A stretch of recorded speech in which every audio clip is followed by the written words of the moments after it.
है बच्चों, आज मैं क्लास 12th का चारगाफ का नियम जो 6 चैप्टर में मॉलिक्यूलर बेसिस ऑफ इनहेरिटेंस यानी कि वंशागति का आणविक आधार चैप्टर में एक महत्वपूर्ण नियम है जो कि बहुत पूछा जाता है। यहाँ से न्यूमेरिकल भी इस पर आता है। ये दोनों चीजें आपको क्लियर हो जाएंगी। आज क्या है, चारगाफ ने जो अपना नियम दिया था वो अलग अलग स्रोतों से डीएनए को प्राप्त करके उसमें जो नाइट्रोजन क्षार पाए जाते थे उसका अध्ययन करके कुछ निष्कर्ष निकाले और उसको अपने जो निष्कर्ष निकालने के बाद जो तथ्य आया उसको नियम के रूप में प्रतिपादित किया।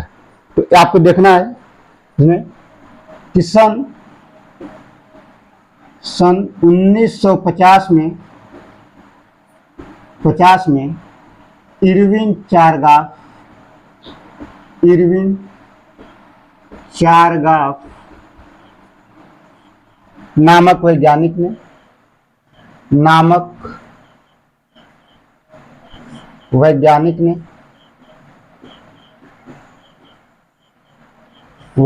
ने विभिन्न स्रोतों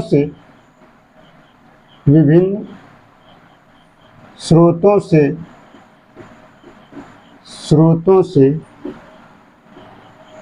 डीएनए प्राप्त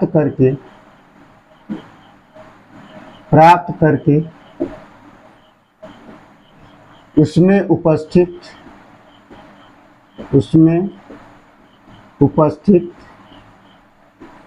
नाइट्रोजन क्षारकों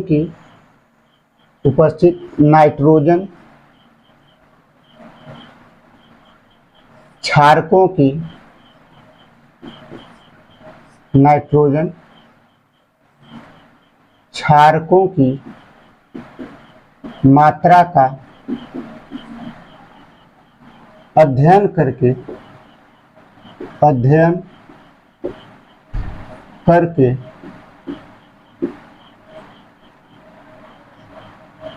कुछ निष्कर्ष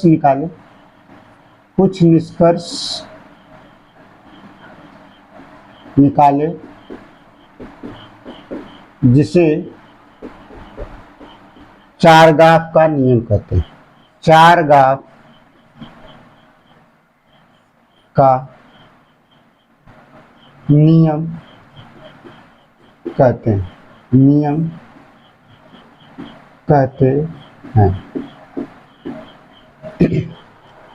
जो चारगाफ का नियम है उन्होंने सबसे पहले अलग अलग जीवों से डीएनए प्राप्त किया और वो डीएनए प्राप्त करके उनमें जो नाइट्रोजन क्षार जैसे एडेनिन, ग्वानिन, साइटोसिन और थायमिन 4 प्रकार के नाइट्रोजन क्षार पाए जाते हैं, उनकी मात्रा का अध्ययन करके उन्होंने कुछ निष्कर्ष निकाले जिसे हम चारगाफ का नियम कहते हैं। तो निष्कर्ष क्या निकाले उसको पॉइंट वाइज आपको लिखना होता है। जैसे पहला लिखेंगे, जैसे पहला पॉइंट है कि किसी भी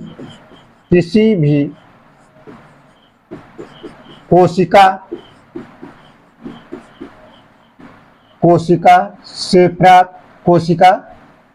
या जीव से प्राप्त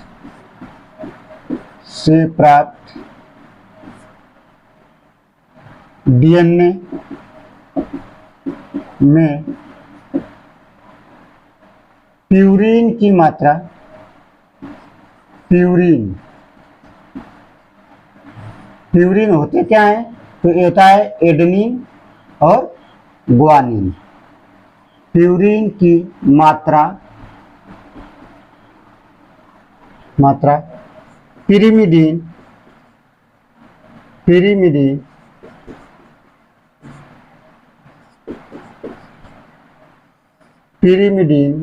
और पिरिमिडीन कहते हैं जी, और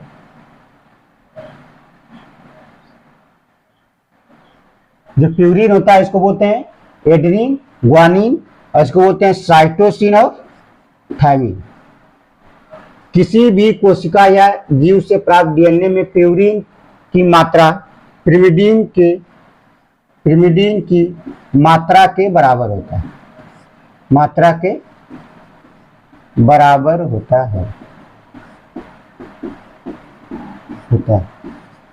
यानी कि इसमें जो 4 प्रकार के नाइट्रोजन क्षार हैं, एडेनिन, ग्वानिन, थायमिन और साइटोसिन, तो एडेनिन और ग्वानिन को जो बोलते हैं प्यूरिन कहते हैं थायमिन और साइटोसिन को पिरिमिडीन कहते हैं। तो इनकी मात्रा किसी भी जीव से या किसी कोशिका से निकाला गया डीएनए, तो इनकी मात्रा क्या होगी, हमेशा बराबर होती है। दूसरा क्या है, दूसरा लिखेंगे एडेनिन, एडेनिन की मात्रा, एडेनिन की मात्रा थायमिन के बराबर होती है, थायमिन के बराबर होती है, बराबर होती है, जबकि ग्वानिन की मात्रा, ग्वानिन की मात्रा, की मात्रा साइटोसिन के बराबर होती है, साइटोसिन के बराबर होती है, होती है। अर्थात A plus C upon G plus T equal to 1। A plus C और G plus T equal to 1 ए होना चाहिए। यानी कि एडेनिन की मात्रा थायमिन के बराबर होगी और ग्वानिन की मात्रा साइटोसिन के बराबर होती है। इसका मतलब कि A प्लस सी और G प्लस टी बराबर 1 होता है। तीसरा पॉइंट होता है, तीसरा पॉइंट है A plus T, A plus T का अनुपात G plus C, A plus T का अनुपात G प्लस सी के बराबर होता है, बराबर होता है।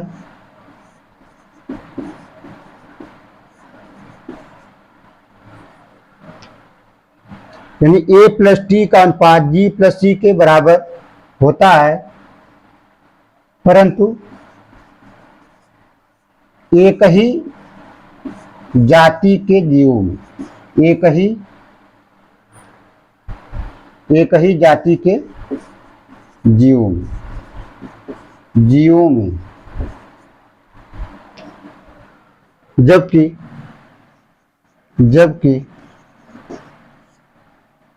विभिन्न जाति के जीवों में, विभिन्न जाति के जीवों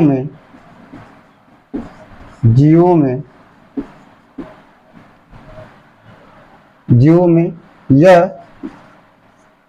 बराबर नहीं होते, बराबर नहीं होते, नहीं होते हैं। यानी कि A plus T upon G plus C equal to not 1। ये इनके तीनों नियम था। A plus T upon G plus C equal to not 1। यानी आप कह सकते हैं जो चारगाफ थे उन्होंने 1950 में कुछ जीवों से या कोशिकाओं, जीवों के विभिन्न प्रकार के कोशिका या ऊतक से डीएनए को निकाला और डीएनए को निकाल करके उसमें पाए जाने वाले विभिन्न प्रकार के जो क्षार है, नाइट्रोजन क्षार, एडेनिन, ग्वानिन, साइटोसिन, थायमिन, उनकी मात्रा का अध्ययन करके ये 3 निष्कर्ष निकाला। और इन्होंने बताया कि किसी भी कोशिका या जीव से जो प्राप्त डीएनए होता है उसमें प्यूरिन की मात्रा पिरिमिडीन के बराबर हमेशा होगी, सदैव होगी। दूसरा बताया कि एडेनिन की मात्रा हमेशा किसके बराबर होती है, थायमिन के बराबर होती है, जबकि ग्वानिन की मात्रा साइटोसिन के बराबर होती है।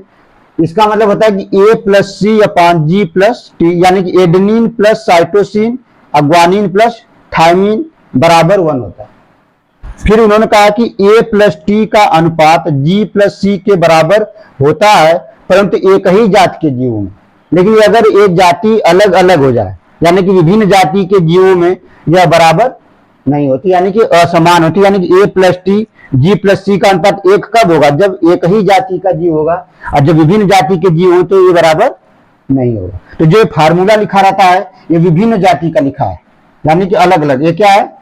विभिन्न जाति का, यानी कि विभिन्न जातियों में A होगा, यानी A+T/G+C 1 के बराबर नहीं होगा।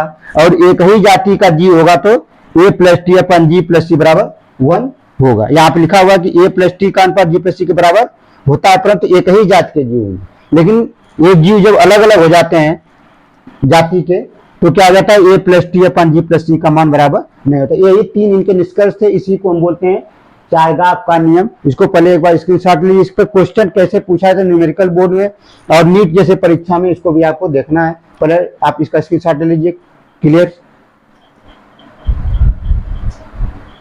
तो पूरा देख लीजिए। पहले आपको इसमें केवल ये 3 पॉइंट याद रखना है।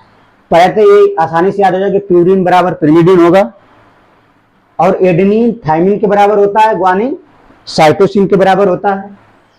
और कुछ नोट पॉइंट यहां लिख सकते हैं अलग से अगर चाहें तो, यहीं पर हम लिख दे रहे हैं नोट में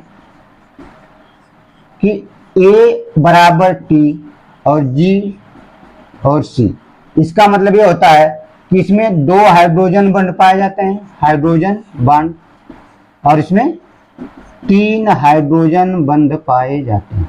ये भी बहुत परीक्षाओं में पूछा जाता है कि एडेनिन और थाइमिन के बीच कितने बंध पाए जाते हैं? तो 2 हाइड्रोजन बंध। और ग्वानिन साइटोसिन के बीच कितने बंध पाए जाते हैं? तो 3 हाइड्रोजन बंध। तो ये वाला बहुत ज्यादा पूछा था कि ग्वानिन साइटोसिन के बीच कितने हाइड्रोजन बंध, या ये भी आपसे पूछा जाएगा कि नाइट्रोजन क्षारकों के बीच कौन सा बंध होता है? तो हाइड्रोजन बंध होता है। इस पर न्यूमेरिकल कैसे आता है ये आपको कराते हैं। इसको हटाएंगे, अब देख लीजिए एक बार और। इसको हटा रहे हैं। ये पूरा आपका 3 नंबर का क्वेश्चन या 5 नंबर में आता है बोर्ड में। न्यूमेरिकल इसका इंपॉर्टेंट है। नीट जैसे परीक्षा में आपको परिभाषा नहीं देगा हो, या हो सकता है कि ऐसे क्वेश्चन पूछ लिया जाए, बताइए इसमें से चारगाफ के नियम के बारे में कौन सा कथन सत्य है या असत्य है। आपसे करेगा कि which of the following statement is correct about चारगाफ rule. इसमें से आपको अगर 3 आ जाए तो आप कर ले जाएंगे। ठीक है? क्वेश्चन कैसे पूछता है ये देखना आप।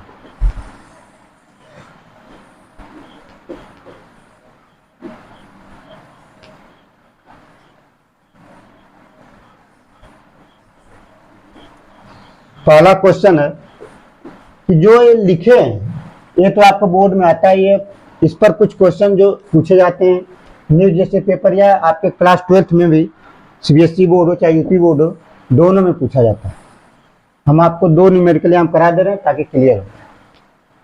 पहला है क्वेश्चन नंबर 1,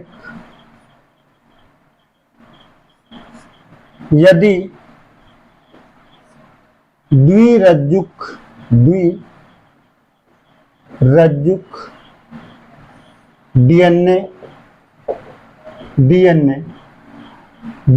DNA में साइटोसिन की मात्रा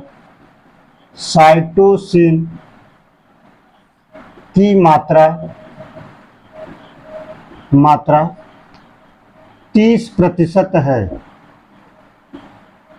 30% उपस्थित है तो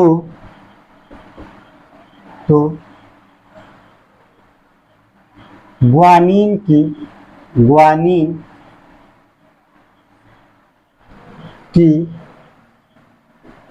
प्रतिशत मात्रा ज्ञात कीजिए। प्रतिशत मात्रा ज्ञात कीजिए।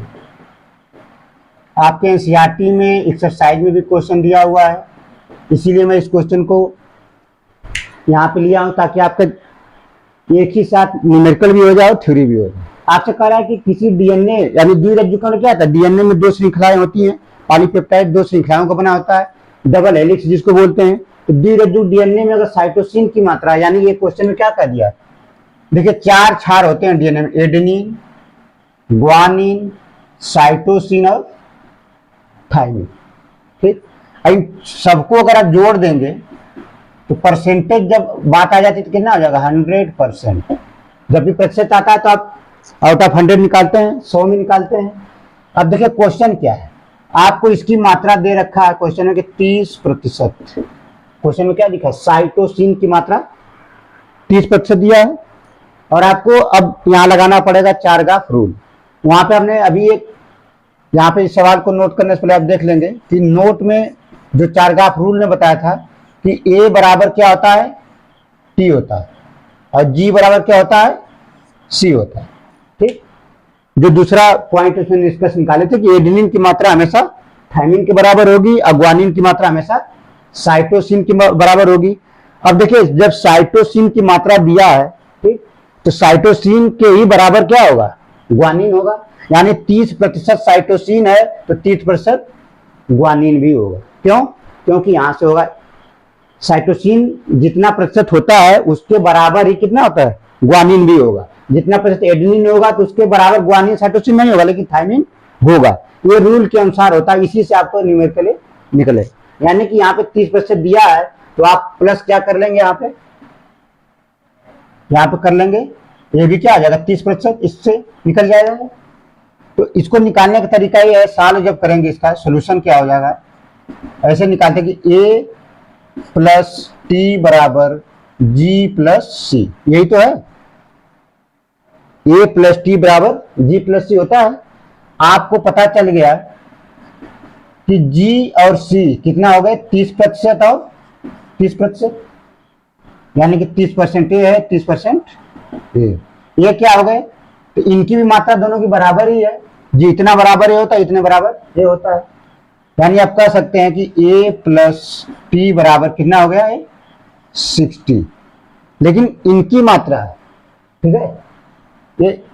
तो इसको क्या करेंगे, 100 में से माइनस कर देंगे, यानी कि यहां लिख देंगे 100 माइनस 60, ये कितना आ जाएगा 40/2, दो क्योंकि ये दो छार है, a प्लस टी, ठीक है। तो यहाँ पे आप इसको काटेंगे तो 20 आ जाएगा, 20%। यानी कि आप निकालेंगे यहाँ पे किसकी मात्रा पूछा, ग्वानिन की, तो ग्वानिन की प्रतिशत मात्रा कितना आ जाएगा,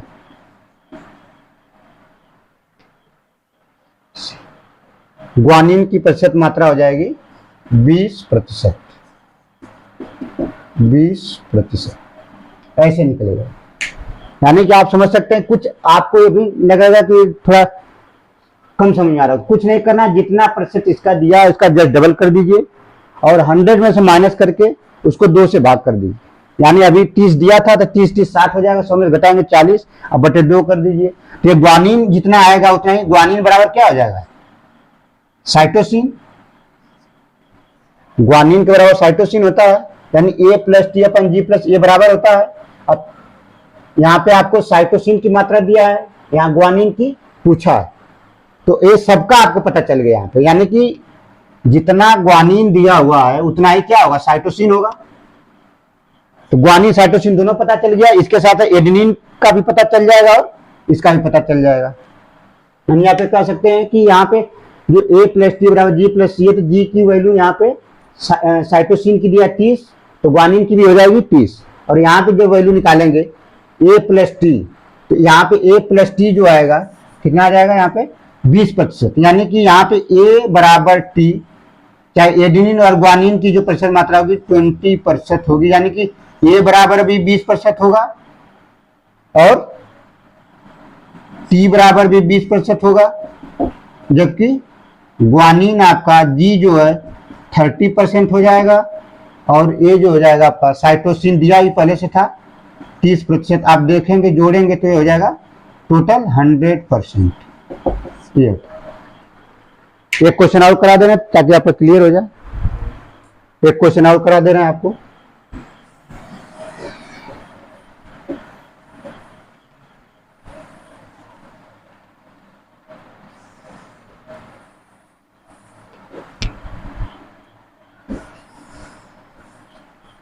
एक क्वेश्चन और करा दे रहे हैं। करा कि यदि रज्जुक डीएनए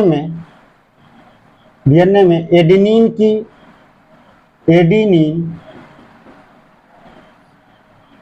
की प्रतिशत मात्रा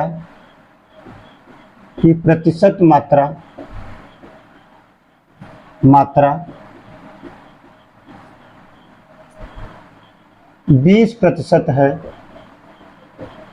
तो ग्वानिन की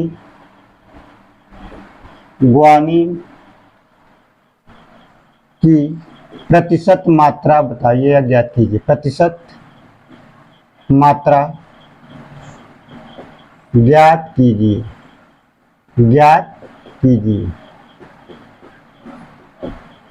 आपको कुछ नहीं करना, वही सीधा है कि ए बराबर क्या होता है, टी होता है, जी बराबर, ए हमेशा लिख लीजिए आप, ठीक। यहाँ पे ए बराबर टी दिया हुआ है, ए के प्रतिशत मात्रा कितना, एडेनिन का प्रतिशत मात्रा 20 दिया है, यानी कि इसको आप बगल में यहाँ लिख दिए, जी बराबर सी। तो ए का अगर 20 दिया है तो टी का भी क्या होगा, 20 हो जाएगा। अगर ए 20 दिया है तो टी 20 क्यों हुआ, क्योंकि ए का मात्रा टी के हमेशा बराबर ही होगा। तो कितना हो गया टोटल ये दोनों, 40%। हमको निकालना किसका है, ग्वानिन का। तो ग्वानिन और साइटोसिन दो क्षार है ना, 4 में से आपका 2 का पता है, इसको क्या करेंगे 100 में से घटा देंगे, तो 100 माइनस 40 बराबर कितना हो जाएगा 60। अब बटे 2 क्षारों का निकालना, ठीक है, क्योंकि 2 क्षार है, पूछा ग्वानिन का है, लेकिन आधा आधा होंगे ना प्रतिशत, तो आधा आधा होंगे, यानी कि हमेशा 2 का भाग कर दीजिए, तो कितना हो जाएगा 30%। यानी ग्वानिन का प्रतिशत मात्रा कितना हो जाएगा 30%। और साइटोसिन का भी कितना हो जाएगा, पूछा यहाँ पर केवल ग्वानिन का है, लेकिन आप दोनों निकाल सकते हैं। साइटोसिन का भी कितना हो जाएगा ये 30%, क्योंकि ग्वानिन के ही बराबर क्या होगा साइटोसिन। आपको कुछ करना नहीं रहता, जिसकी प्रतिशत मात्रा दिया हो आप उसके बराबर करके 100 में से घटा दीजिए और दूसरे से भाग कर दीजिए, आंसर आ जाएगा। थैंक यू, धन्यवाद।